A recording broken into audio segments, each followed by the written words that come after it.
Ok, buongiorno a tutti, benvenuti nella grazia e nella pace del nostro Signore. Stiamo entrando nella presenza del nostro Dio, no? Chiedo veramente che tutti i fratelli e le sorelle che ci stanno seguendo, vogliamo dare un saluto anche a chi ci sta seguendo online, che il Signore possa parlare ai nostri cuori questa mattina e che possiamo sperimentare la sua presenza, ok? Io vorrei iniziare il nostro culto con un testo che leggevo proprio stamattina quando mi sono alzato. Testo che mi ha colpito in modo particolare, si trova nel profeta Michea, al capitolo 3, Michea capitolo 3, versetti 7 e 8. Michea è un profeta che ha vissuto in una situazione, in un periodo storico molto delicato della storia del popolo di Israele, e c'era un'idolatria veramente diffusa nel popolo. Dio stava facendo una disciplina, ma soprattutto c'era una situazione profetica molto complicata, no? I profeti cercavano di predicare, come si dice in gergo, cose buone, no? Voi sapete che il compito dei profeti era quello proprio di puntare e di denunciare i peccati del popolo, ma i profeti predicavano cose buone per non disturbare il popolo, no? Ed è interessante che Michea era una persona molto diversa, lui era una persona che cercava il volto di Dio, e dice così la parola che si trova versetto 7 e 8 del capitolo 3 del libro omonimo. Dice: i veggenti saranno coperti di vergogna e gli indovini arrossiranno, tutti si copriranno la barba perché non vi sarà risposta da parte di Dio. Ma quanto a me, ossia quanto a me, Michea, profeta del Signore, io sono pieno di forza dello Spirito del Signore, di giustizia e di coraggio, per far conoscere a Giacobbe la sua trasgressione e a Israele il suo peccato. In mezzo a una generazione che voleva sentire cose buone, Michea era l'unico che denunciava i peccati del popolo, no? Ma lui non interessava la situazione che c'era intorno, perché lui cercava ogni giorno la faccia del Signore, no? E diceva: io sono pieno di forza. Tu vuoi essere pieno di forza in mezzo a una generazione storta? Tu vuoi essere pieno di coraggio in mezzo a una generazione che non conosce il Signore? Devi cercare la faccia di Dio in preghiera e attraverso la sua parola, e Dio si rivelerà a te. È interessante che noi non dobbiamo essere... userò questo esempio, no? Che rende molto bene l'idea. Noi non dobbiamo essere dei termometri spirituali. Tu sai che cosa fa un termometro, no? Il termometro misura la temperatura, ossia fa e si adatta alla temperatura esterna. Noi dobbiamo essere dei termostati, ok? I termostati che cosa fanno? Regolano la temperatura. Anche se io vado fuori, quando conosco il mio Dio, io cambio la situazione, perché io sono pieno di coraggio, di spirito di rivelazione, di questo amore per le cose di Dio. Tu ami il Signore? Amen? Allora che il Signore ti possa riempire di questo coraggio di cui era riempito il profeta Michea. Abbiamo bisogno di profeti Michea che proclamano la parola di Dio nella epoca moderna. Vuoi essere un moderno Michea per la gloria del Signore? Amen? Chiesa, alzati e comincia a preparare il tuo cuore alla lode, all'adorazione al Signore. Per favore, alzati in piedi e preghiamo il Signore che veramente Lui ci guidi in questa giornata, in questa adorazione, in questo tempo benedetto dal Signore. Tu sai che il Signore è in mezzo a noi. Tu sai che Lui sta già girando per le seggiole, toccando i cuori, amministrando la tua mente, la tua anima. Lui vuole fare un cambiamento dentro di me, dentro di te. Sei disponibile? Sì? Allora preghiamo che il Signore possa usarci per la sua gloria. Prepara il tuo cuore, perché il Signore ha grandi cose per noi stamattina, ok? Nostro Dio, nostro Padre, in questo momento in cui noi stiamo preparandoci ad adorare il tuo nome, io ti chiedo nel nome di Cristo Gesù che il tuo Spirito possa entrare nella breccia, che il tuo Spirito possa riempire menti e cuori, Signore, questa mattina, perché la tua Chiesa possa essere ripiena, Signore, di te. La tua parola dice che in Cristo Gesù, Colossesi 2,10, noi abbiamo tutto pienamente, perché è vero, Signore, tu sei il tutto per noi. E che stamattina, Signore, coloro che stanno barcollando, tentennando, stanno frenando il loro cammino insieme a te, Signore, che tu possa fare, Signore, un'opera profonda dentro di noi e che il tuo Spirito possa veramente convincere i nostri cuori che avere una vita vittoriosa si può in Cristo Gesù. Padre, chiama il tuo popolo alla tua presenza. Chiama il tuo popolo, Signore, a predicare la tua parola a tempo e fuori di tempo. Chiama il tuo popolo alla preghiera, Signore, scalda il cuore di questo popolo che è la tua Chiesa e che, Signore, noi possiamo uscire questa mattina completamente rinnovati dalla tua opera. Signore, io ti benedico perché il tuo popolo è riunito qua. E quando il tuo popolo si riunisce con un unico proposito, tu sei in mezzo a loro, e la parola di Dio dice in Giovanni capitolo 17 che tra l'amore che avremo tra di noi il mondo conoscerà che siamo tuoi discepoli. Signore, io ti prego nel nome di Cristo Gesù che questa Chiesa, Signore, sia una Chiesa ripiena di te, ripiena del tuo amore, e che questa mattina sia una mattina di vittoria nel nome di Cristo Gesù. Amen e amen. Sei pronto per adorare il Signore? Sì? Sei pronto? Chiesa di Dio, un caffè napoletano alla mattina, ok? Di quelli belli strong, di quelli che il cucchiaino rimane in piedi. È importante perché noi dobbiamo incontrare il nostro Dio questa mattina. Ma prima di adorare io voglio che tu faccia una cosa, ok? Lascia il tuo posto e dai un saluto al tuo fratello. Vai a dare un abbraccio, vai a dare una parola di benedizione, ok? Siamo qua per adorare il nostro Dio insieme ai nostri fratelli.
Nella luce della tua gloria,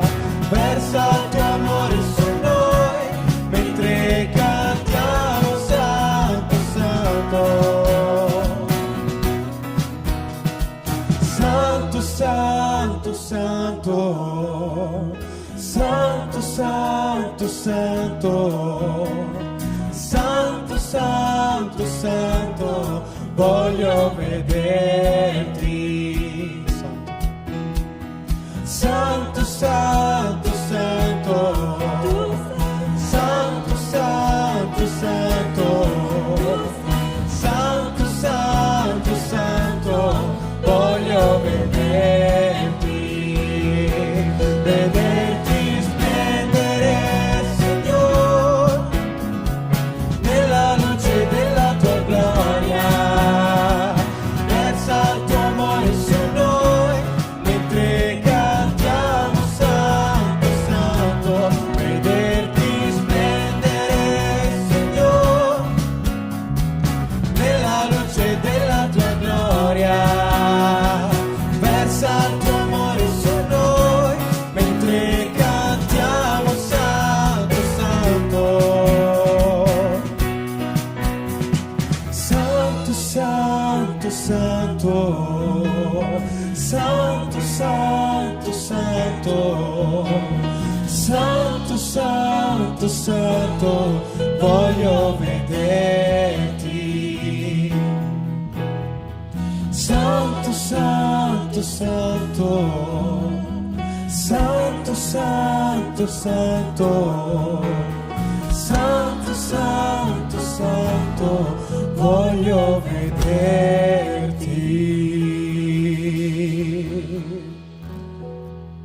Apri i nostri occhi, Signore, questa mattina, Padre.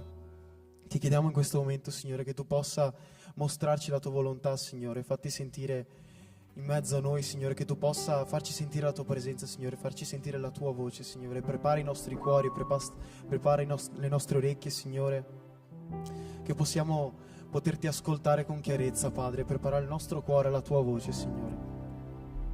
Facci sentire la Tua presenza questa mattina, Padre.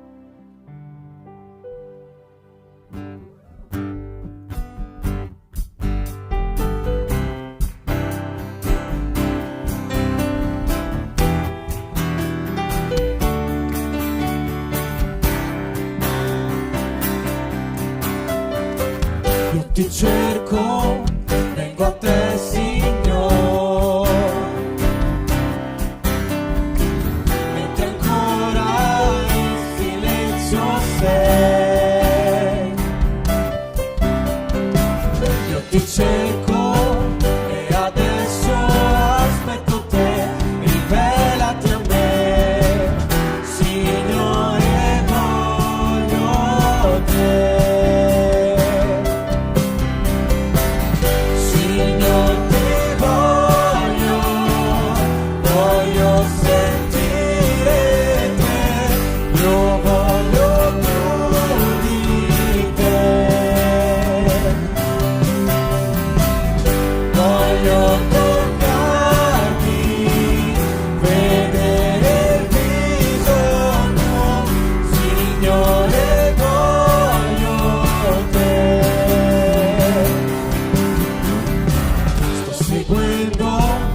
Cercando te,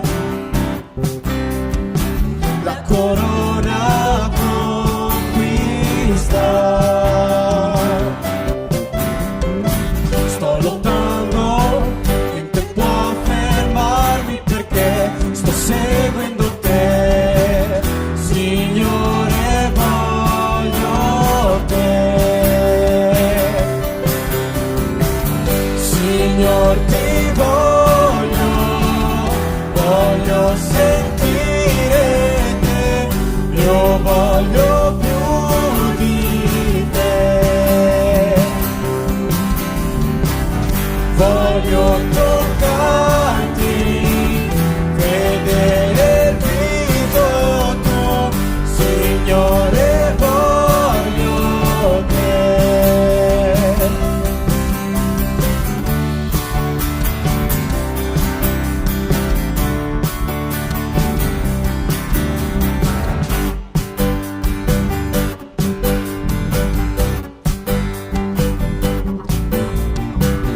Seguendo, sto cercando te,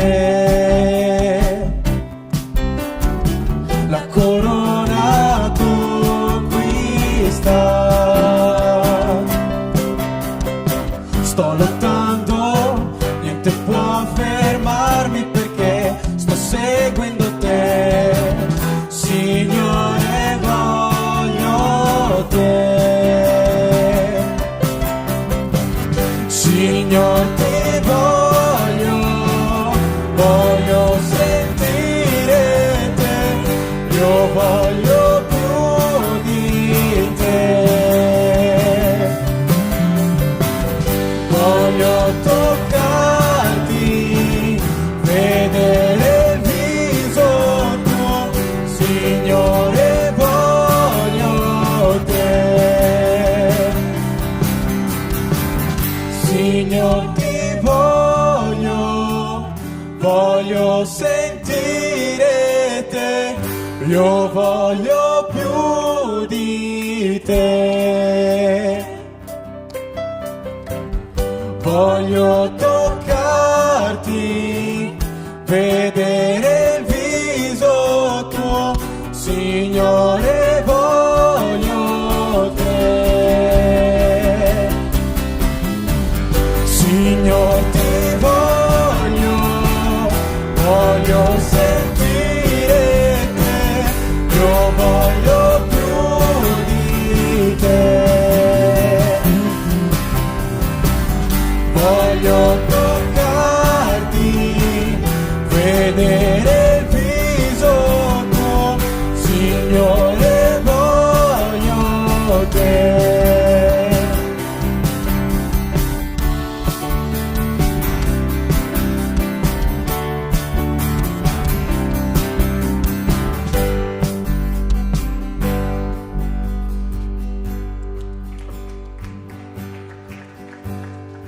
Ok, sento di fare una cosa, ogni tanto faccio questo, no? Quando percepisco alcune realtà nel mondo spirituale.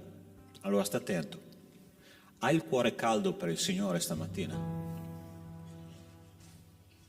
Cuore caldo significa stai aspettando che Dio faccia qualcosa di veramente potente nella tua vita, nella tua famiglia, nella tua chiesa. Allora sta attento, il mondo sta peggiorando sempre di più, no? Ogni giorno di più. Questa è una realtà che noi non possiamo assolutamente mettere in dubbio. E a volte noi cristiani abbiamo la tentazione di andare in una disperazione, ok? Di andare in una crisi spirituale dicendo: Signore, ma dove sei? Cosa stai facendo? Anche nella mia situazione personale, che cosa stai facendo? Perché non cambia niente? Allora, oggi sono in vena di profeti, okay? Io sto leggendo i libri dei profeti. C'è un profeta che più di chiunque altro ha fatto 1 milione di domande a Dio. Il profeta si chiama il profeta Abacuc. Ti ricordi chi è? È un profeta che ha fatto talmente tante domande a Dio che a un certo punto Dio gli ha dato una risposta, e che non stiamo qua adesso a analizzare, ma quello che lui ha detto alla fine del suo libro è interessante. Lui ha detto: io so che il fico non fiorirà, io so che la vite non darà più il suo frutto, ma io starò sulla mia torre di guardia aspettando il Signore. Tu sei pronto per stare sulla tua torre? Tu sei pronto per guardare il Signore che viene verso di te, verso la tua parte, verso i tuoi problemi, verso le tue difficoltà, verso le tue angosce? Lui farà qualcosa.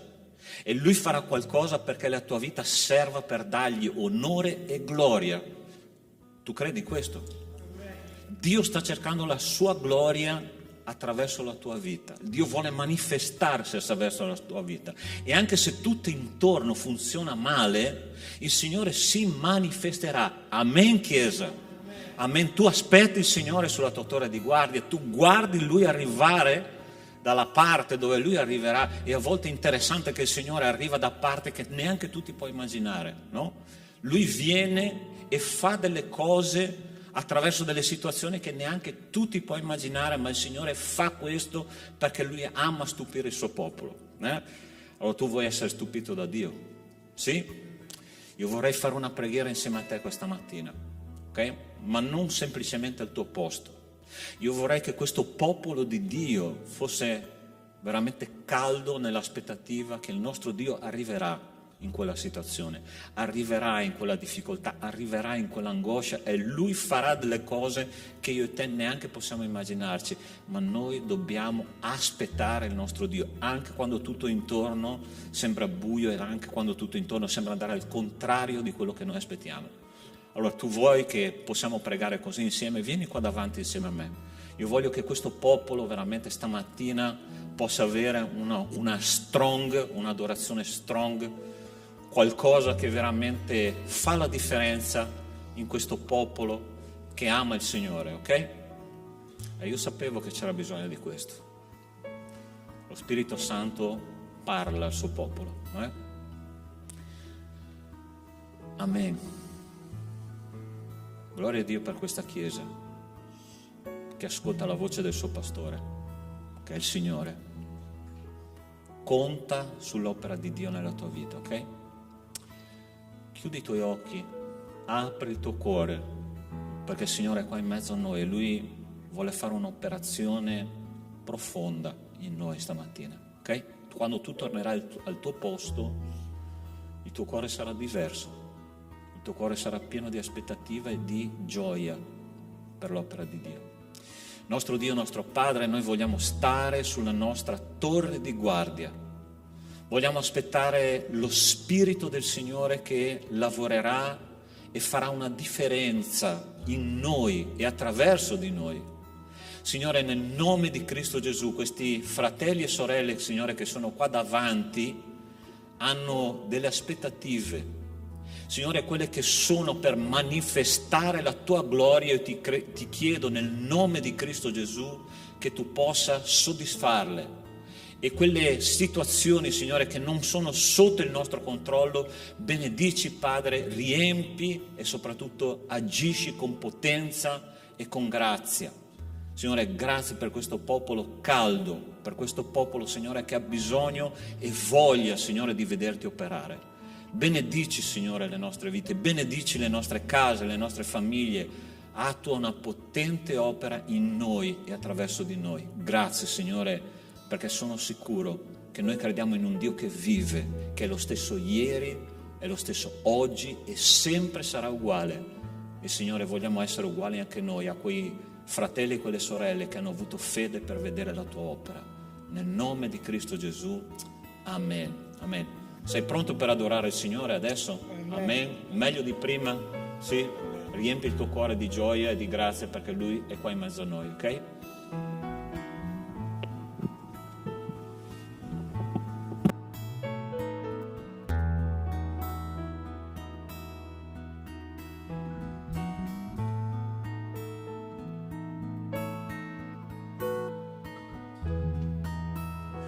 C'è nulla che sia pari a te, non c'è nulla che dia la speranza viva. Canta al tuo Dio. La presenza tua.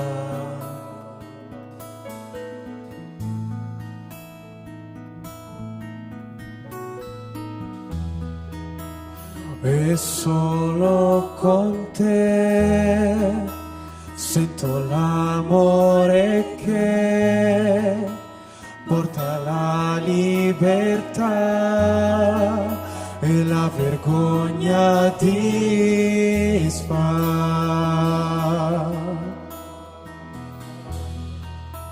La presenza tua.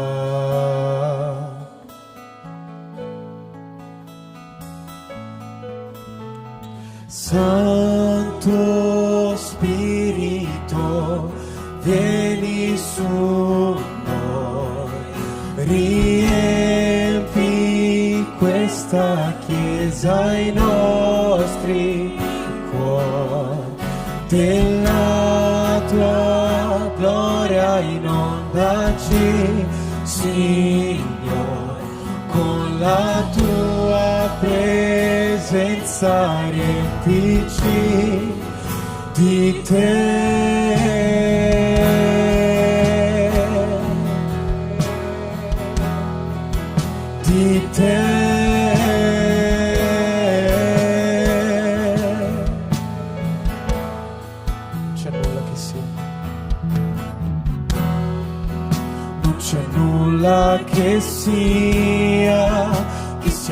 pari a te, non c'è nulla che dia la speranza viva. La presenza tua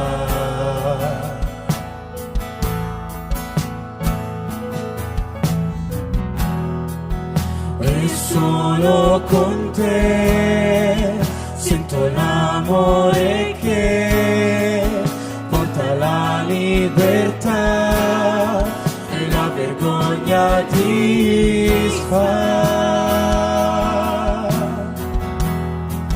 La presenza tua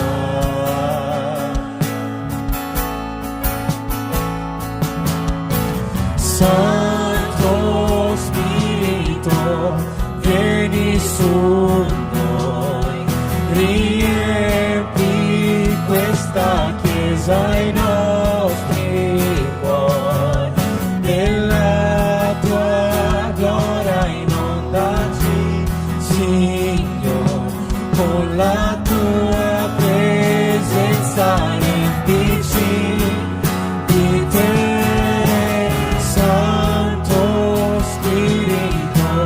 Vieni su noi, riempi questa chiesa, i nostri cuori, della tua gloria inondaci, Signore, con la tua presenza riempici di te.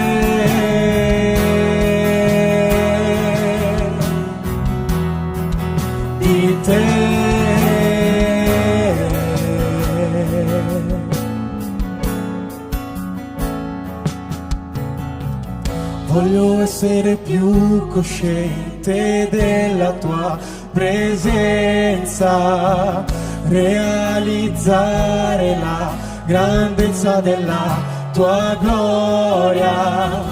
Voglio essere più cosciente della tua presenza, realizzare la grandezza della tua gloria.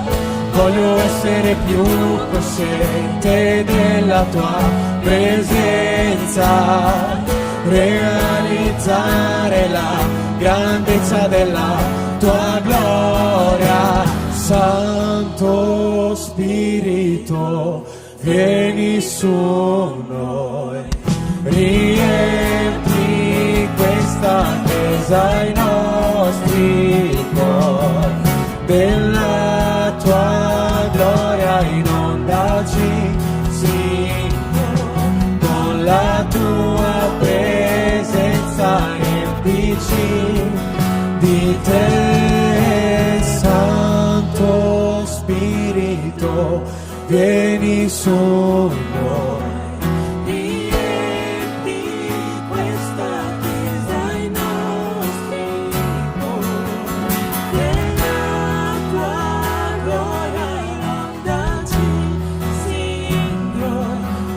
La tua presenza riempici di te,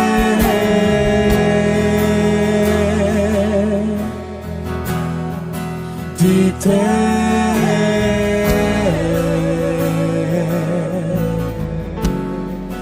di te,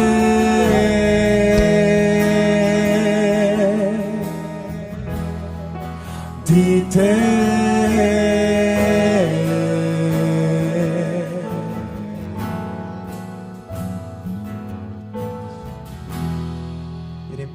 Questa mattina, Signore, ti chiediamo che il tuo Spirito Santo, Padre, possa riempirci, Signore, possa colmare il nostro vuoto, Padre, che tu possa infuocarci, Signore, tu possa ravvivarci, Signore, dacci un motivo, un obiettivo di vita, Padre. Grazie, Signore, per la tua presenza, per tutto quello che fai per noi, per le nostre famiglie, per le nostre vite. Grazie per l'aria che respiriamo, Signore, per le gambe che abbiamo per camminare, per la bocca che abbiamo per parlare, Signore, per la mente che abbiamo per pensare, Signore. Ti siamo grati per ogni cosa che fai per noi, Signore, ma senza di te tutto questo è nullo, Padre. Ti ringraziamo per la tua presenza, Signore. Grazie per ogni cosa che hai fatto per noi, Padre.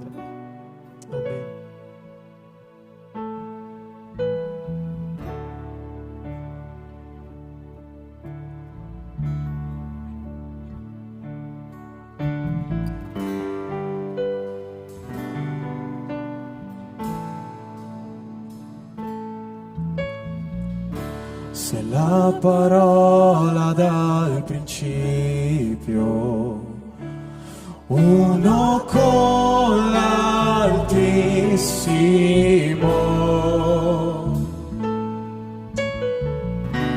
nella creazione la tua gloria rivelata in te, Gesù. Che magnifico nome è, che magnifico nome è, il nome di Gesù mio Re. Che magnifico nome è, incomparabile, che magnifico nome è, il suo nome. Per averci più vicino, sei sceso in terra qui da noi, perdonati dal tuo amore,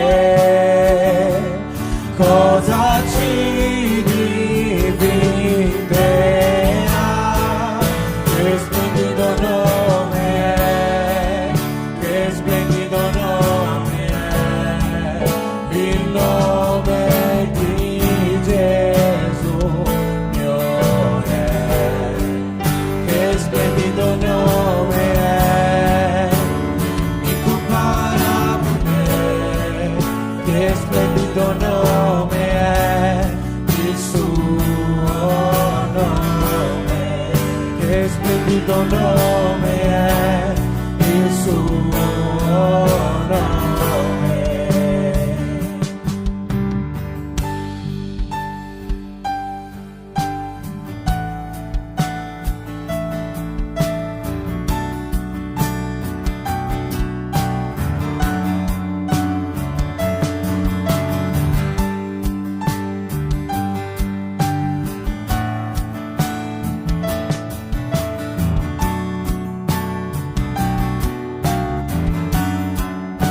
La morte è vita, il velo è spezzato, la tomba è vuota per sempre. Il cielo proclama la tua gloria, perché sei risorto mio Gesù. Senza rivali, senza eguali, ora e per sempre tu sei Re.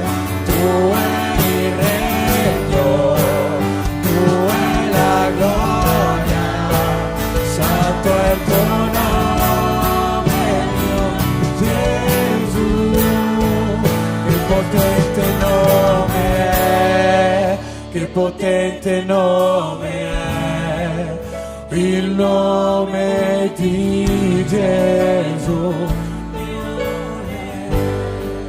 Che potente nome è, incomparabile, che potente nome è, il suo nome. Senza rivali, senza eguali, ora e per sempre tu sei Re. Tu hai il regno, tu hai la gloria, santo è il tuo nome mio Gesù. Che potente nome è, che potente nome è, il nome di Gesù mio Re. Che potente nome è, incomparabile, che potente nome è, il suo nome. che potente nome è il suo nome, che potente nome è il suo nome.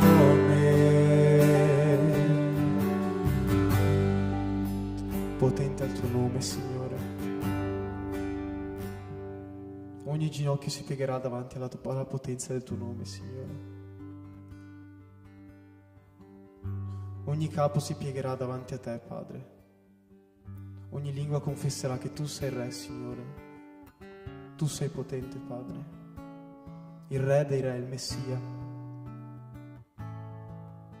Colui che quando verrà il cielo si aprirà. Niente può resistere al tuo nome, Padre. Ogni persona riconoscerà che tu sei il Re. Tu vivi in eterno, Signore. La tua potenza è eterna, Padre. Lodiamo questa mattina il tuo nome, Signore, perché solo a te va la gloria, Padre. Noi non siamo niente. Siamo polvere davanti alla tua presenza, Signore. Che la tua gloria, Signore, possa riempirci, Signore, che il tuo Spirito Santo possa cambiarci, Padre. Apri le nostre menti, Signore.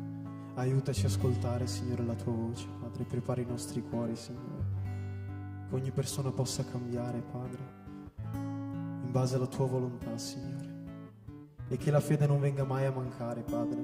Che tu possa riempirci continuamente, Signore. Che tu possa incendiarci, Signore, di te. Riempici di te ogni giorno, Signore. Che ognuno di noi possa prendere la propria croce, Signore, e riconoscere che solo tu sei il Re, Padre.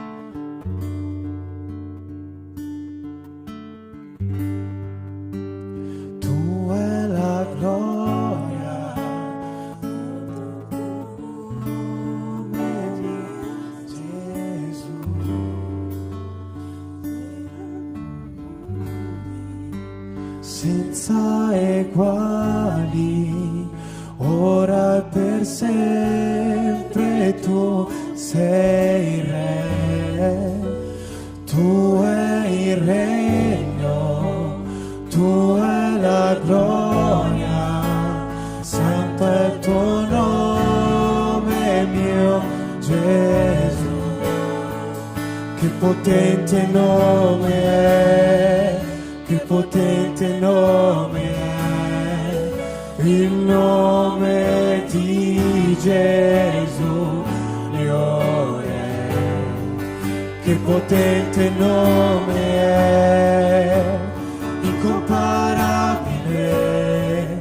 Che potente nome è il suo nome. Che potente nome è il suo nome, che potente nome è il suo nome.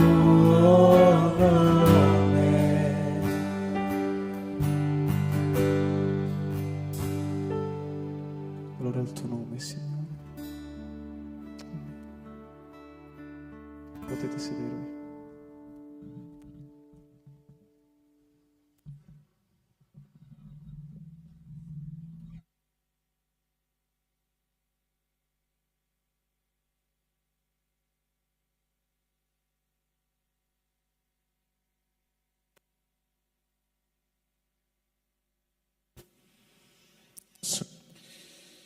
Ok, stiamo studiando da almeno 2 o 3 mesi, no? Questa lettera di Paolo Apostolo agli Efesini, e nei primi 14 versetti Paolo presenta il piano di salvezza di Dio alla Chiesa, no? Ossia, nei primi versetti l'opera di Dio Padre, nei secondi versetti l'opera di Dio Figlio, e negli ultimi versetti fino al versetto 14 l'opera dello Spirito Santo, ossia presenta il piano completo di salvezza. Dal versetto 15 al versetto 19 Paolo fa una preghiera per gli Efesini, no?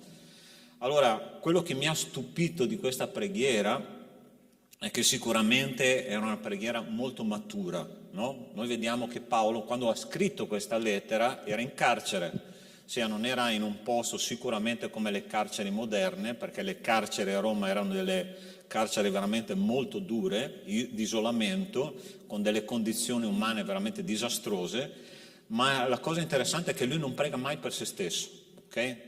Non dice mai, fratelli, pregate per me perché la mia situazione è disperata, no. Lui prega solo per la comunità, e questa è la prima cosa che mi colpisce. E lui fa 4 richieste in questa preghiera che sarà l'oggetto della meditazione di oggi, ossia questa preghiera matura di Paolo per la chiesa di Efeso. Io vorrei pregare insieme a voi però prima di predicare, ok? Chiudi i tuoi occhi. Riccardo, rimbalza molto il suono. Ok? Va già un po' meglio. Preghiamo. Nostro Dio, nostro Padre, io ti ringrazio, ti benedico, Signore, perché questa mattina è una mattina di gioia, di gloria tua, di benedizione, perché stiamo per avvicinarci all'ascolto della tua parola. Ti prego di amministrare le nostre vite e di far sì, Signore, che la tua parola sia un seme che rimanga dentro di noi, nel nome di Cristo Gesù. Amen.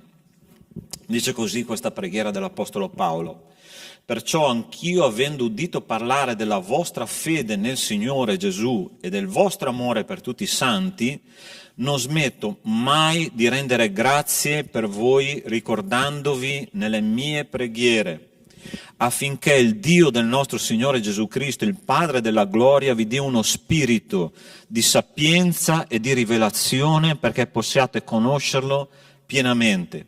Egli illumini gli occhi del vostro cuore affinché sappiate a quale speranza vi ha chiamati, qual è la ricchezza della gloria della sua eredità che vi riserva tra i santi e qual è verso di noi che crediamo l'immensità della sua potenza. Quindi 4 richieste che l'Apostolo Paolo fa per la Chiesa di Efeso. E la prima richiesta è questa: il Padre della gloria vi dia uno spirito di sapienza e di rivelazione perché possiate conoscerlo pienamente. La chiesa di Efeso era una chiesa che amava il Signore, era una chiesa che amava i fratelli, era una chiesa che dimostrava in modo pratico la sua fede, ma la parola di Dio dice che loro non conoscevano pienamente il Signore, e il desiderio dell'Apostolo Paolo è che loro potessero avere un rapporto tanto profondo con Dio da sapere veramente in chi loro credevano. E la prima richiesta è proprio questa: Signore, fai in modo che il mio popolo nella chiesa di Efeso conosca pienamente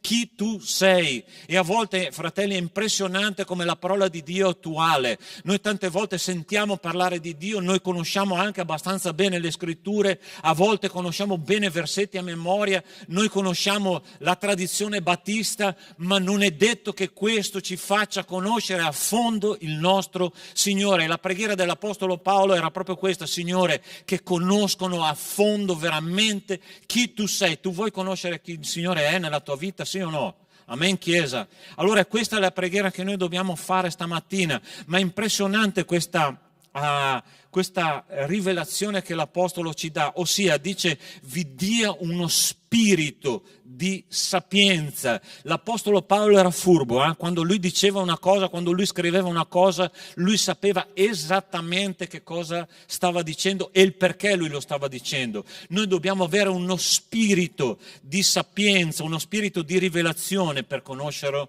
pienamente. Attenzione, fratelli, quando noi vogliamo riempirci di qualcosa, noi prima di essere riempiti di uno spirito di conoscenza dobbiamo svuotarci di un altro spirito che a volte purtroppo abita nel cuore di tanti credenti. Perché Dio ti possa riempire tu devi essere prima di tutto vuoto, e la parola di Dio ci parla di tanti spiriti che si trovano dentro di noi. Non sto parlando dello spirito del nemico, sto parlando di spiriti umani. Tu sai che lo spirito umano, quando l'uomo si converte, entra in comunione profonda con Dio, lo spirito di Dio si connette con lo spirito umano e comincia a lavorare in modo profondo nella nostra anima e nella nostra vita. Ma se uno spirito umano, che è uno spirito che è contrario alla volontà di Dio, si oppone alla volontà di Dio, noi non possiamo essere riempiti di Dio. Allora sta attento. Nell'Antico Testamento c'è un esempio molto interessante e molto chiaro di questa situazione. Ti ricordi di chi è Giobbe? Giobbe era un uomo di Dio, veramente fedele a Dio. La parola di Dio dice che era un uomo integro, che temeva il Signore, e se tu guardi la sua vita spirituale, lui era pieno di amore verso il suo Signore. Ogni giorno, dice la parola di Dio, lui si alzava, faceva sacrifici per sé, faceva sacrifici in onore al Signore per i suoi figli. Lui amava profondamente il Signore, e quando Satana è andato a parlare male di Giobbe, Giobbe gli dice: il Signore è il mio servo ed è veramente un uomo integro.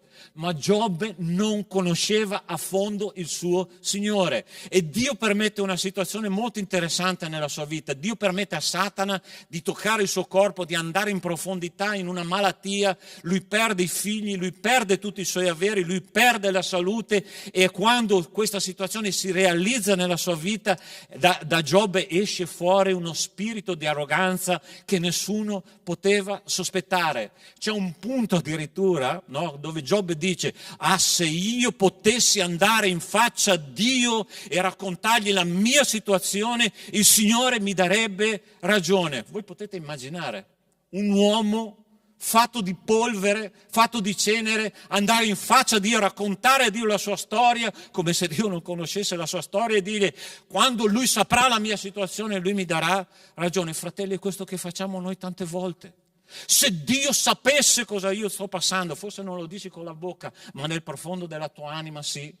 E quante volte noi abbiamo mancato di conoscere Dio perché questo spirito umano è nascosto là nel profondo, e noi ancora non abbiamo tirato fuori questa situazione dal nostro cuore. Allora sta attento. La Bibbia ci parla di tanti spiriti che possono albergare nel cuore dei credenti. Stai attento, nel cuore dei credenti. Uno spirito di contesa, questo ne parla l'Apostolo Paolo, Romani capitolo 2, versetto 8. Uno spirito di servitù per ricadere nella paura, Romani 8, 15. Uno spirito di rivalità, ma questo non c'è mai nelle chiese, vero? Uno spirito di rivalità, Filippesi 1, 17. Uno spirito di partiti politici all'interno della chiesa, anche questo non è mai stato un problema, vero?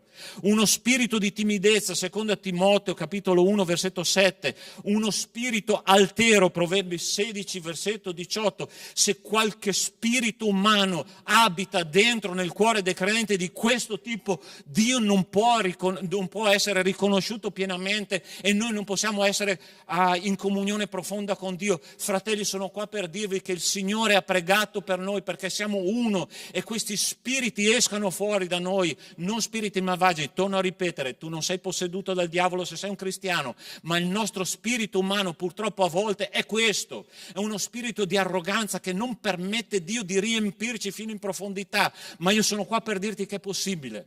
Dio può riempire il tuo cuore e darti una speranza come mai ce l'hai avuta.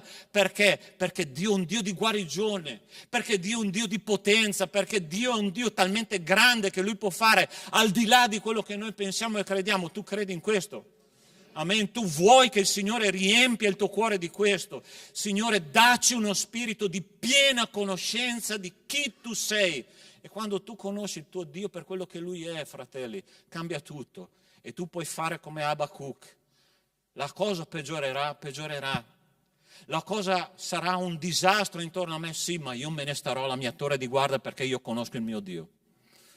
E io vorrei veramente che questa Chiesa fosse una Chiesa che è ripiena dello Spirito di Dio. Signore, dacci uno spirito di piena conoscenza di Te. La prima richiesta che l'Apostolo Paolo fa per la sua Chiesa e fa per la Chiesa Battista Agape oggi è: Signore, dagli uno spirito di piena conoscenza del Signore. Guarda che cosa ha detto Giobbe quando poi ha riconosciuto che aveva uno spirito così, uno spirito di arroganza. Dice: chi è colui che senza intelligenza offusca il suo disegno? Giobbe stava parlando di se stesso. Ma chi è quello lì? Io non lo conosco, non lo voglio più. Signore, insegnami. Guarda che cosa dice. Sì, ne ho parlato, ma non lo capivo. Sono cose troppo meravigliose che io non le conosco. Ti prego, Signore, ascoltami e io parlerò. Ti farò delle domande, tu insegnami. A volte noi vogliamo insegnare al Signore la vita, no?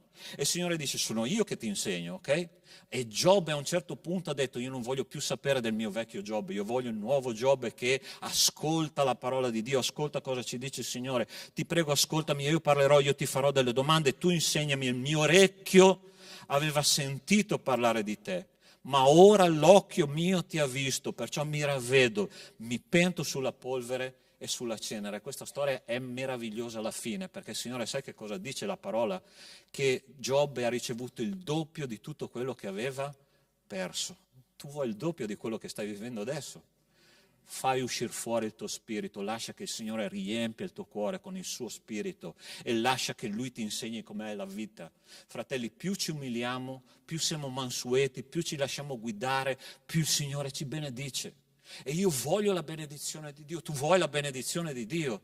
Umiliamoci alla presenza di Dio, perché Dio è Dio e noi siamo uomini, siamo polvere, abbiamo bisogno della sua guida ogni giorno, abbiamo bisogno di Lui. Cari miei, la prima domanda, la prima richiesta che l'Apostolo Paolo ha fatto è proprio questa: io voglio essere ripieno del tuo spirito, Signore. Allora, seconda richiesta che l'Apostolo Paolo fa è sapere, Signore, illumina gli occhi del vostro cuore affinché sappiate a quale speranza vi ha chiamati. Ossia, Signore, riempi il cuore dei miei fratelli di speranza. Chi è che ha detto nelle ultime settimane, Signore, io spero che la primavera arrivi presto? Gente, fra un po' c'è da mettere di nuovo gli sci per andare in giro, no? Tu hai presente, no? Un colpo, 20 gradi sono calati e dico, Signore, era così bello vedere i fiorellini spuntare, adesso io ho i pomodorini nell'orto che cominciano a fare è tornato quasi in inverno, no? Ma è ovvio che la speranza umana è così, è piena di insicurezza. La speranza umana non può dare quella certezza, quella tranquillità, quella pace che c'è dentro nel cuore, ma Dio ha un altro tipo di speranza. Quando io comincio a sperare nelle promesse di Dio, Dio non ci delude mai. Quando Lui dice una cosa, Lui mantiene. La speranza di Dio è semplicemente attendere quello che Lui farà in futuro. Allora sta attento. Com'è che funziona questa cosa di fede e di speranza, no? Hai mai fatto la differenza tra cos'è fede e cos'è speranza? Allora la fede è quello che tu sai che Dio ha promesso e che succederà sicuramente. Ok? Ci siamo fino a qua. La fede è certezza di cose che si sperano, dimostrazione di cose che non si vedono. Ma poi passa il tempo, no? Allora, chi è che qua non è soggetto a tempo umano? Sia passa un anno, passa 2, passa 5, passa 10, passa 20 e le promesse di Dio non si compiono. Passa 30, no? Allora, da quando io comincio a avere fede, la mia fede, quando le cose non succedono, comincia a calare, fino a un certo punto dici, ok, la promessa di Dio, mi dispiace, ma forse Dio si è dimenticato, no? Tu hai mai detto questo dentro nel tuo cuore? Forse Dio non si ricorda quello che mi ha promesso. Allora sta attento, è proprio in questo momento che la fede deve essere sostenuta dalla speranza, che è l'attesa viva e fiduciosa che Dio farà quello che ha promesso. Ossia, la speranza è fede a lungo termine, ok? Fede a lungo termine. Quando passa il tempo, nonostante tutto, io continuerò a credere, perché? Perché il mio Dio è un Dio di speranza. E l'Apostolo Paolo dice, io continuerò a pregare per voi perché possiate avere speranza nelle promesse di Dio. Allora, c'è un uomo che più di ogni altro uomo rappresenta la speranza, ok? La speranza che quello che Dio ha promesso si verificherà. Sto parlando di Abramo. Abramo era un personaggio fantastico nell'Antico Testamento. Dio gli ha promesso a un vecchietto di 75 anni, Furio, non me ne volere, ok? Ma abbi speranza, perché Mosè è stato chiamato 80 anni al ministero, ok? Quindi abbiamo speranza sia io che te. Allora sta attento, a 75 anni, che non era più un giovanotto, Dio gli ha detto, Esci dalla tua terra, esci dalla tua famiglia, esci da tutto quello che conosci e vai in un paese che io ti mostrerò e io farò di te padre di molte nazioni. Ossia, tu e tua moglie, che aveva a quell'epoca circa 65 anni, lui 75, lei 65, 10 anni di meno, io ti farò padre di molte nazioni, ok?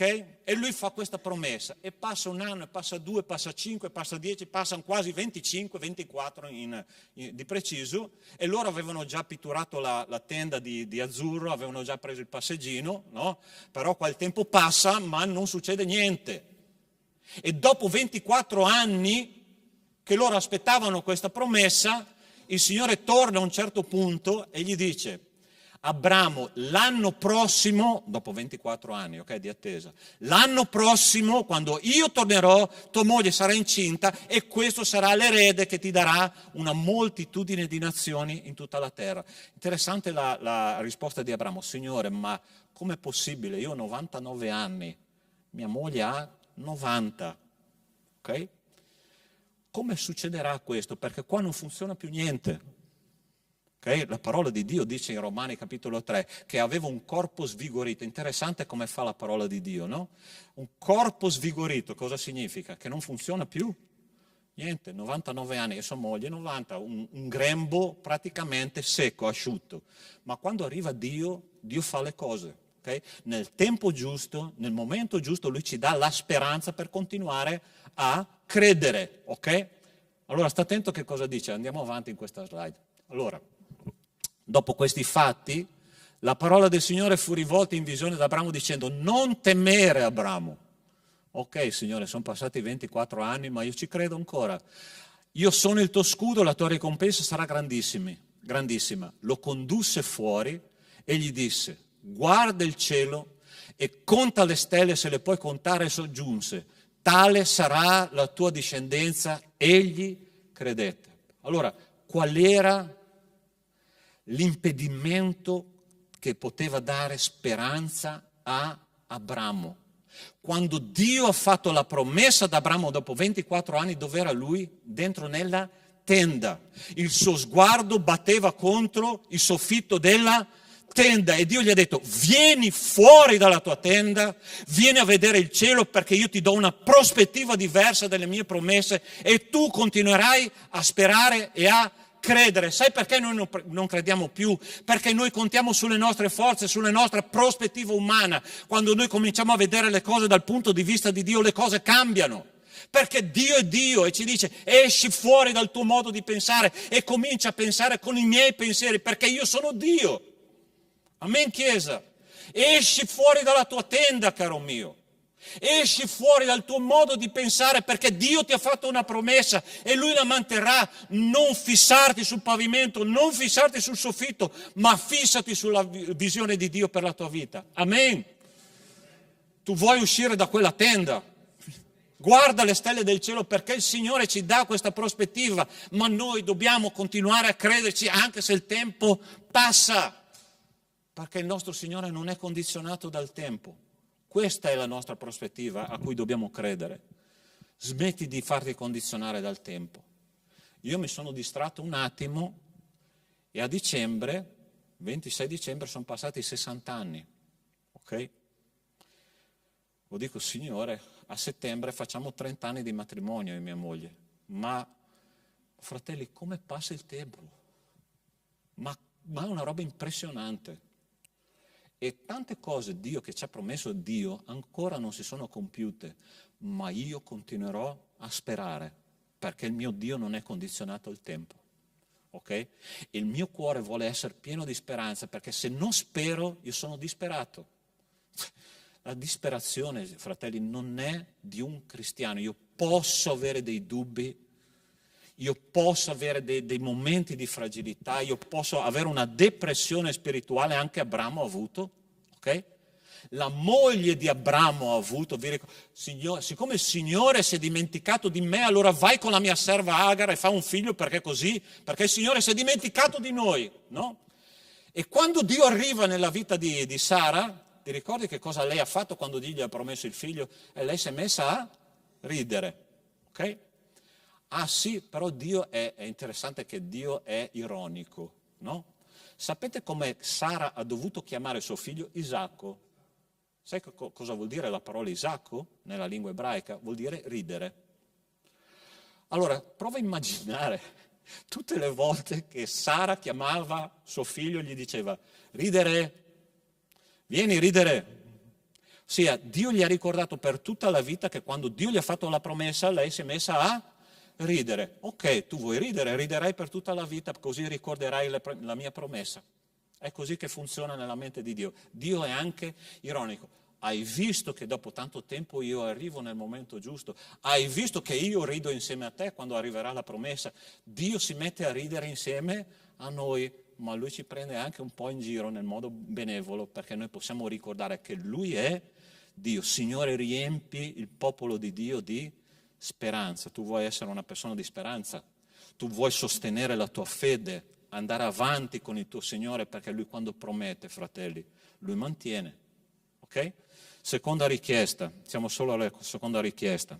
La terza richiesta che l'Apostolo Paolo fa per la Chiesa di Corinto è che lui voleva per la sua Chiesa qual è la ricchezza della gloria della sua eredità che vi riserva tra i santi. Signore, fai conoscere al mio popolo qual è la mia e la tua eredità, quella che è riservata nei cieli per ciascuno di noi. Allora, sta attento. Il popolo di Dio nell'ultima chiesa della lettera all'Apocalisse, la chiesa di Laodicea, dice la parola di Dio che è un popolo che si sta raffreddando, un popolo che si sta intiepidendo, ok? Ma il Signore ci dice, noi dobbiamo, per non raffreddarci, per non intiepidirci, dobbiamo guardare all'eredità che il Signore ha riservato per noi, non qua sulla terra, ma nei cieli. Quando noi cominciamo a chiedere cose per questa terra, noi ci raffreddiamo automaticamente. Quando noi cominciamo a chiedere cose per l'eternità, allora la nostra fede si rinnova giorno dopo giorno, ok? Tutte le richieste dell'Apostolo Paolo sono per l'eternità e non per il giorno d'oggi. Allora, sta attento. La nostra eredità è nei cieli. Allora, a volte, fratelli, noi facciamo come quei due ragazzi che abitavano in casa del padre del figlio il prodigo. Ti ricordi la parabola del padre del figlio il prodigo? Il primo fratello ha disprezzato l'eredità.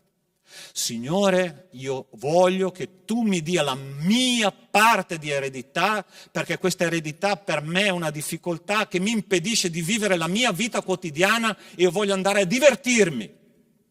Ok? Io voglio le cose di questa terra. Ma è interessante che il primo figlio, no? Il primo figlio va e spende tutta la parte dell'eredità che il Signore gli ha dato, ma c'era un altro figlio in casa che era il figlio maggiore, no? E lui non aveva una mentalità tanto migliore, tant'è che a un certo punto quando lui chiede, Signore, io sono qua tutti i giorni, ho lavorato come un matto tutti i giorni e tu non mi dai neanche un capretto per far festa con i miei amici. Allora sta attento, uno ha disprezzato l'eredità in un modo, l'altro ha disprezzato l'eredità in un altro modo e nessuno dei due aveva capito qual era la vera eredità che loro avevano. Allora ti rispondo con la stessa risposta che quel padre ha dato al figlio maggiore, ok? Quando questo figlio maggiore ha cominciato forse a ragionare. Il padre gli ha detto questo, sta attento che cosa dice. Possiamo girare la slide? Eccolo qua.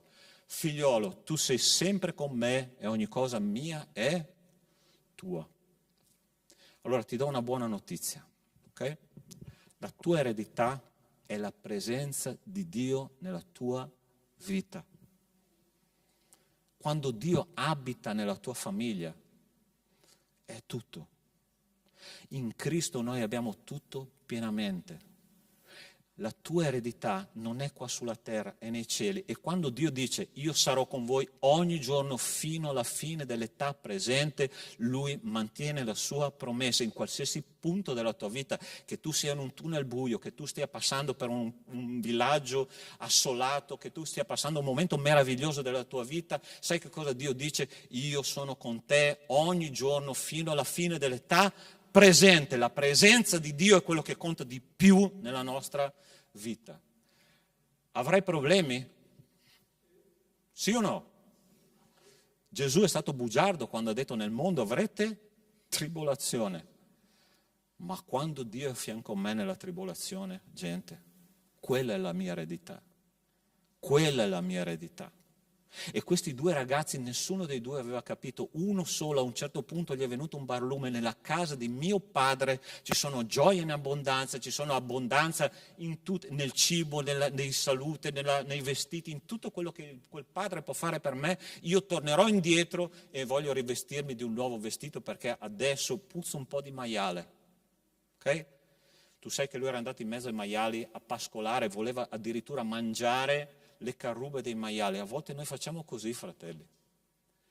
Noi pensiamo che l'eredità sia su questa terra e noi cominciamo a pregare per le cose di questa terra. Signore, fa questo nella mia vita. Signore, che il mio conto in banca non manchi mai, che la mia salute non manchi mai, che i miei familiari siano tutti convertiti. Ok, buoni propositi. Ma tu pensi che la priorità sia questa? La priorità è Dio presente nei problemi. Questa è la tua eredità. E quando tu cominci a sviluppare questo rapporto profondo con Dio, tu alzi il tuo sguardo e dici: è là che io arriverò, è là che io andrò, è là la mia eredità, non è qua sulla terra. Perché sai cosa dice la parola di Dio? Dice che occupatevi prima del regno e della giustizia di Dio e tutto il resto vi sarà aggiunto. Tu ci credi in questo? Quando allora ho scoperto un segreto come pastore, ok? Te lo passo senza pagare. Quando tu hai bisogno che qualcuno faccia un servizio nella chiesa, chiedi alla persona più occupata di tutte, perché quella persona sa che cosa significa servire il Signore. Le persone che meno sono disponibili a lavorare per il Signore è perché pensano solo a se stessi, e tu non puoi puntare su una persona di questo tipo, ok? Hai capito la parabola discendente? È così che funziona.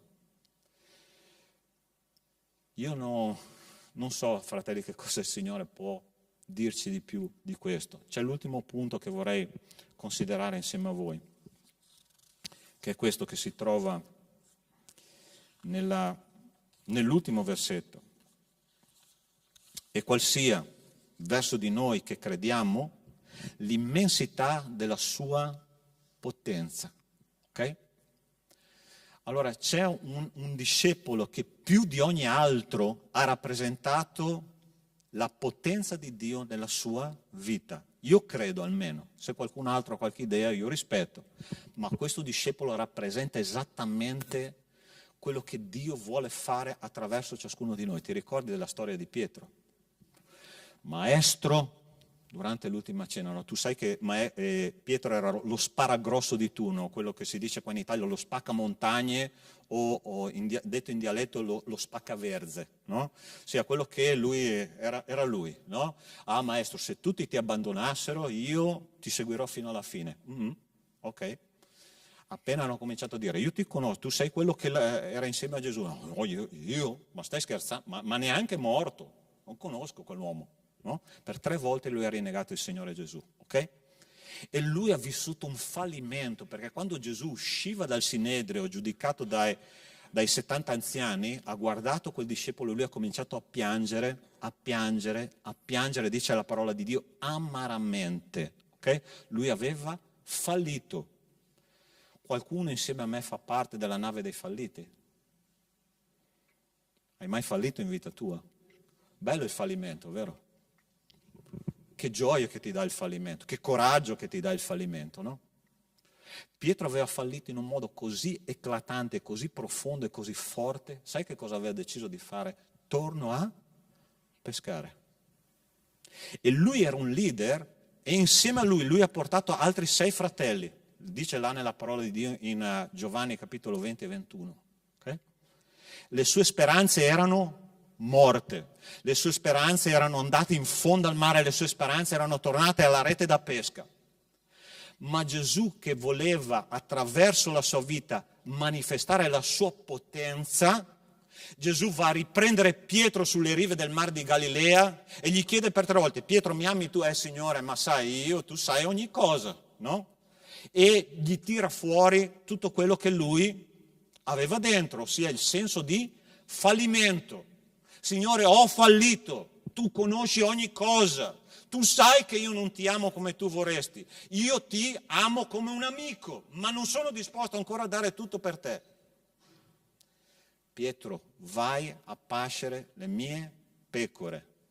E quando lui era a Pentecoste, lo Spirito Santo è disceso su di lui, ti ricordi che cosa è successo? Subito dopo, Pietro ha cominciato a predicare. Io penso che mentre lui predicava gli si spalancavano gli occhi e dicendo: Signore, ma cosa sta succedendo? Io ero morto spiritualmente. È successo che voi riceverete potenza quando lo Spirito Santo verrà su di voi e voi mi sarete testimoni in Giudea, Samaria, fino all'estremità della terra. Tu vuoi sperimentare la potenza di Dio? Confessa i tuoi fallimenti. Come Pietro ha fatto, confessa i tuoi fallimenti. L'Apostolo Paolo ha chiesto per la sua Chiesa: Signore, fagli sperimentare la potenza di Dio che fa risorgere i sogni che noi abbiamo per l'opera del Signore. Tu hai un sogno per l'opera di Dio. Se vi racconto i miei, tu dirai: Pastore, ma tu sei pazzo, fuori di testa. Ma io ho dei sogni per Dio ancora. E i miei 60 anni non mi impediscono di sognare per Dio. E io chiedo che questi sogni si realizzano per la gloria del mio Signore. Tu hai dei sogni per Dio, perché se non hai sogno sei morto. Chi non sogna è morto. Hai dei sogni per l'opera di Dio. Chiesa di Dio, buongiorno. Sto predicando da quasi 40 minuti, per favore, hai dei sogni per l'opera di Dio, sì o no? Tu pensi che Dio non possa realizzarli attraverso di te? Ma chi sono io, Signore, per fare questo? Non sei nessuno, esattamente proprio questo. Quando io riconosco chi io sono e quando riconosco chi Dio è, allora la potenza di Dio può riempirmi e Dio può realizzare i suoi sogni attraverso di te. Ma sogna per i fratelli, per la Chiesa di Dio, sogna per l'opera di Dio, sogna per il regno di Dio, perché Dio può fare al di là di quello che noi pensiamo e crediamo. Io vorrei uscire da questa comunità questa mattina con la sicurezza che tu hai percepito il messaggio del Signore questa mattina. Paolo pregava: Signore, fagli conoscere la sua potenza, la tua potenza. Signore, fagli conoscere cosa tu puoi fare attraverso di loro. Io quando mi sono convertito ero di una timidezza terribile, ok? Mia moglie può confermare questo. Penso che si ricordi quando ci siamo conosciuti, io non ero la stessa persona, ok? Devo cambiare ancora tante cose, ma tante, no? Abbiate pazienza con me, il Signore deve finire, ok? Ma so una cosa, che quando Dio mi ha detto: tu sarai un predicatore della parola di Dio, tu andrai là davanti a parlare a tante persone, io ho detto: Signore, qualcosa forse è sbagliato, perché io non sono la persona giusta. Ma posso assicurarti che quando io comincio a aprire bocca, ma non per mia gloria, ma per la gloria del mio Signore, quello che il Signore vuole che io dica esce. E quella è la manifestazione della potenza di Dio. Sai, noi dobbiamo essere umili, noi dobbiamo essere disponibili per l'opera di Dio, noi dobbiamo avere un cuore aperto, perché non è per la nostra gloria, è per la gloria del Signore. Tu hai dei desideri per la gloria del Signore. Dio può fare, fratelli, Dio può far risorgere un sogno, Dio può far risorgere un ministero morto, Dio può far risorgere i morti. Tu ci credi in questo? Lazzaro, vieni fuori da questa tomba per la potenza del Signore. Quanti Lazzaro ci sono questa mattina? Che hanno il cuore morto per le cose di Dio. Dio dice: io posso manifestare la mia potenza nella tua vita, ma bisogna che tu apri il tuo cuore, tu bisogna che sii disponibile, arreso alla mia volontà. Nel mondo, fratelli, c'è questa filosofia, no? Non arrenderti mai. Nel cristianesimo c'è tutt'altra filosofia. Arrenditi ogni giorno all'opera del Signore. Chi fa l'opera del Signore è una persona arresa completamente alla maestà di Cristo. E io vorrei insieme a te pregare stamattina nello stesso modo che ha pregato l'Apostolo Paolo, ok? Sei disponibile? Vuoi essere quel cristiano che prega nello stesso modo come l'Apostolo Paolo ha pregato? Invito il gruppo di lode intanto.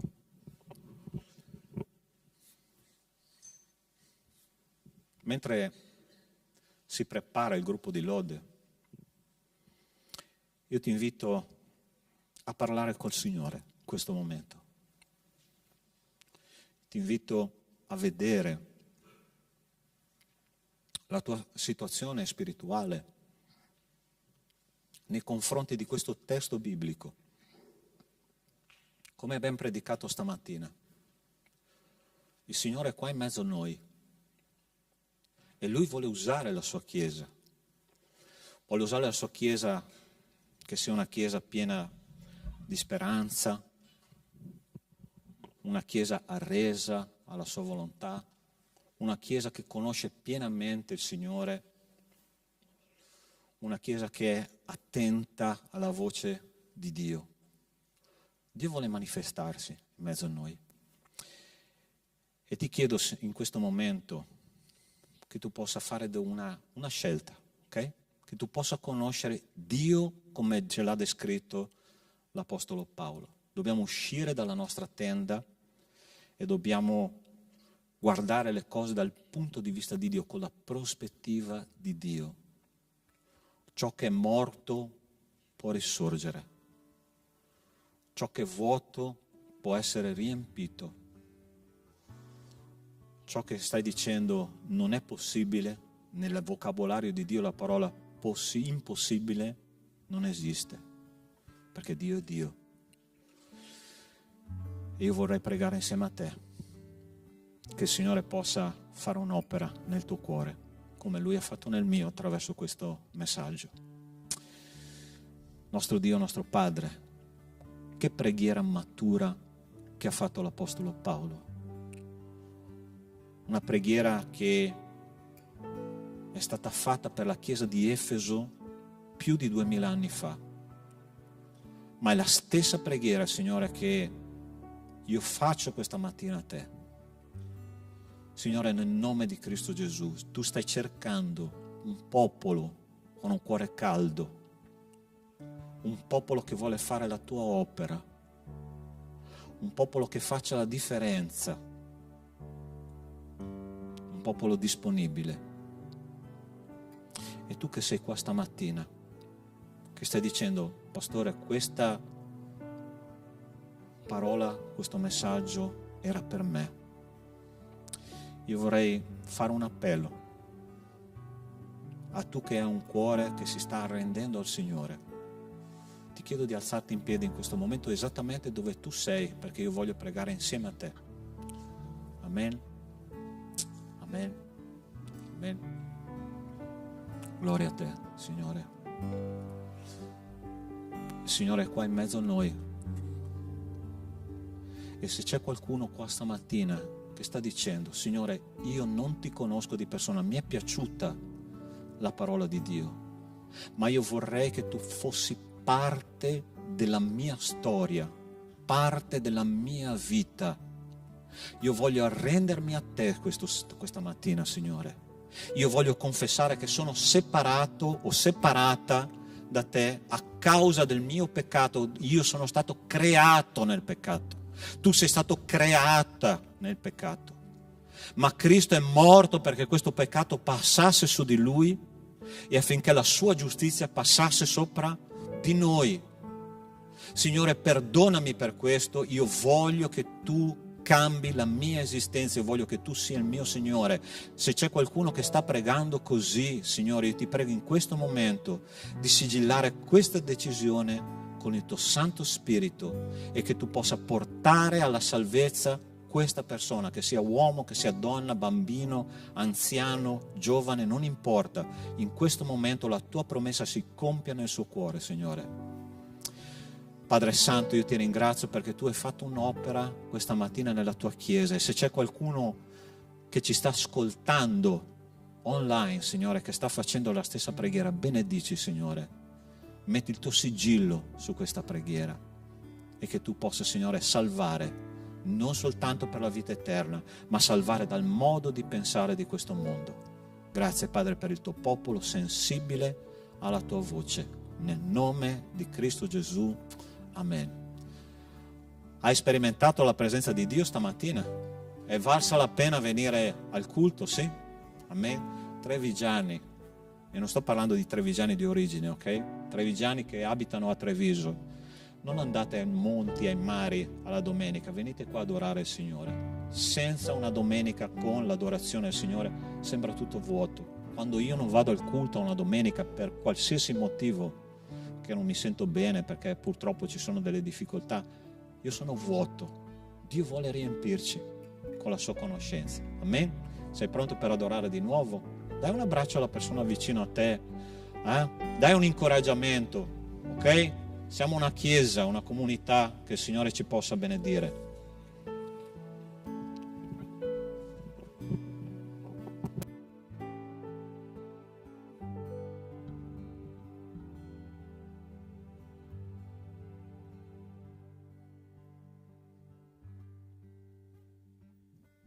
In questo momento avremo il nostro momento di offerte. Chi vuole, chi ha la volontà di poter aiutare la Chiesa da un punto di vista economico può farlo in questo momento, ma la cosa più importante oggi è donare il proprio cuore a Dio. Amen? Cantiamo.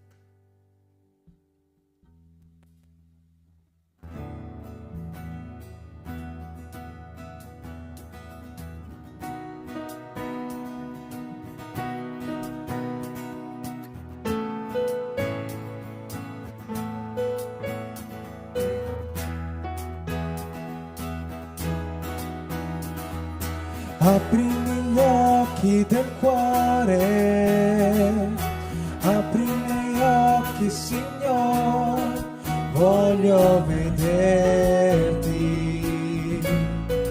voglio vederti. Aprimi gli occhi del cuore, aprimi gli occhi, Signore, voglio vederti. Voglio vederti, vederti splendere, Signore, nella luce della tua gloria. Versa il tuo amore su noi, mentre cantiamo Santo, Santo. Aprimi gli occhi del cuore,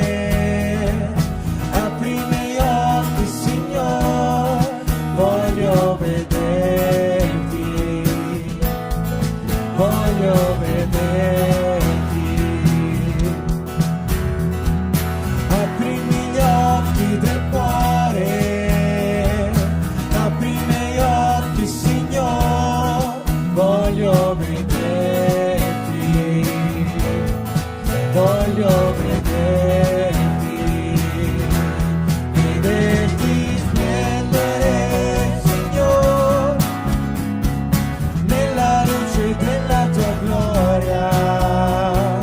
Versa il tuo amore su noi, mentre cantiamo Santo, Santo. Vederti splendere, Signore, nella luce della tua gloria. Versa il tuo amore su noi, mentre cantiamo Santo, Santo. Santo, Santo, Santo. Santo, Santo, Santo. Santo, Santo, Santo, voglio vederti. Santo, Santo, Santo. Santo, Santo, Santo. Santo, Santo, Santo, voglio vederti. Grazie Padre per questo momento, Signore, grazie perché possiamo sempre donare qualcosa di nostro a Te, Padre. Grazie per la Tua opera in noi, Signore, nelle nostre vite, in questa Chiesa, Padre. Ti ringraziamo per tutto quello che hai fatto per noi nella storia, Padre. Ti ringraziamo per quello che stai facendo in questo momento e quello che farai in futuro. Grazie per ogni cosa che ci dai, Signore. Noi riconosciamo che tutto questo va a Te, Padre. E grazie per ogni cosa che fai per noi, per le nostre famiglie, per la nostra vita, Padre. In nome di Gesù, amen. Potete sedervi. Ok, possiamo mettere le slide degli annunci rapidamente. Abbiamo almeno 2 o 3 messaggi importanti. Allora, ci sono 2 eventi che sembra che siano distanti, ma sono molto vicini. Uno è, sì, ma passiamo questo. Ecco, esatto. Uno è questo, che è il campeggio dei giovani, dal 8 al 13 di luglio. Ok, le iscrizioni sono già aperte, alcuni ragazzi si stanno già iscrivendo. Sarà un campeggio, sono sicuro, carissimi, meraviglioso, ok? Il tema è prayer camp, ossia cercheremo Dio attraverso la preghiera, la meditazione della parola, ma principalmente predicheremo anche sulla preghiera. Quando tu cerchi Dio in preghiera, Dio si manifesta, ok? E noi vogliamo veramente che i nostri ragazzi tornino a casa da questo campeggio pieni del suo spirito e della sua gloria. Se tu hai un ragazzo dell'età che va dai 13 ai 99 anni, no, sto scherzando, fine 99, no, ma almeno giovane, okay, da preadolescenti a giovani, puoi scriverlo. Ti chiedo di farlo rapidamente perché altre 2 chiese, 2 comunità hanno chiesto di iscriversi e i posti sono abbastanza limitati, ok? Costo di 5 giornate piene, dormire più mangiare, sono 150 euro. Sembrano tanti, ma ti posso assicurare che 30 euro al giorno, compresi i pasti, non sono tanti. Cerchiamo di fare proprio il meglio possibile per la nostra comunità, ma veramente i ragazzi è un investimento per le loro anime. Okay? Quindi se è un ragazzo che va in questa fascia d'età, iscriverlo il prima possibile perché veramente vogliamo che lui sia benedetto. Secondo l'altro campo, che è quello dei Kids Camp, dei bambini, dei nostri bambini, iscrivete i vostri bimbi. Abbiamo bisogno anche, faccio un appello in questo momento, abbiamo bisogno di personale che lavori proprio nel campo dei bambini, che è un campo importantissimo, stessa sede, ossia nella comunità. Diciamo che è una struttura che si trova a Santa Giustina di Belluno, okay? Quindi neanche tanto distante, sono circa un'oretta di strada. È una bellissima struttura dove noi abbiamo già fatto 5 campeggi, ok? Quindi conosciamo bene la struttura, è meravigliosa, in una valle verde, isolata da tutto il paese, e là in mezzo noi possiamo fare la confusione che vogliamo, ok? Possiamo diventare pentecostali, fare tutto quello che vogliamo là, e no, veramente per cercare il nostro Signore, ok? E vogliamo veramente che i nostri bambini e i nostri giovani, adolescenti siano benedetti dalla parola di Dio. Quindi se tu vuoi iscriverti per il campeggio giovani puoi già parlare con me. Se vuoi iscriverti per il campeggio bambini puoi parlare con la Cecilia, che non so, forse di là stamattina la Cecilia? No, non c'è, ma c'è qua forse Beatrice che potete parlare con lei. Sì, Beatrice, sei eletta direttamente dal pulpito, ok? Altre cose? Ok, ultimo giovedì del mese, che è già il prossimo mi sembra? Sì, è già il prossimo, ultimo giovedì. Ok. C'è la preghiera organizzata dai giovani in presenza qua in chiesa, ok? Se tu sei interessato è aperta a tutti, non è organizzata dai giovani ma è aperta a tutta la chiesa. Pregheremo per tante situazioni, non solo della nostra comunità, non solo delle nostre famiglie, ma per tante situazioni che si stanno, diciamo così, creando nel mondo, no? Ci sono tante guerre, la nostra preghiera è che, Signore, converti tante persone attraverso le difficoltà che il mondo vive, ok? Se tu vuoi partecipare sarai molto benvenuto, ok? Ultimo, la nostra assistenza sociale sta funzionando. Se tu hai dei vestiti, del cibo, puoi parlare con mia moglie Isabella o con Giada, in modo che possiamo organizzare tutto quello che tu porterai per famiglia in difficoltà. Allora noi abbiamo un contatto con le famiglie della popolazione di Villorba, sono circa una trentina di famiglie che noi abbiamo contatto, persone che non conoscono il Signore. Cosa facciamo? Andiamo nelle case, portiamo cibo, portiamo vestiti e ovviamente portiamo anche la parola di Dio, ok? Quindi puoi contribuire anche in questo modo. Bene? Basta, io penso che sia tutto, ok? Grazie, ti invito ad alzarti, chiudiamo con una preghiera.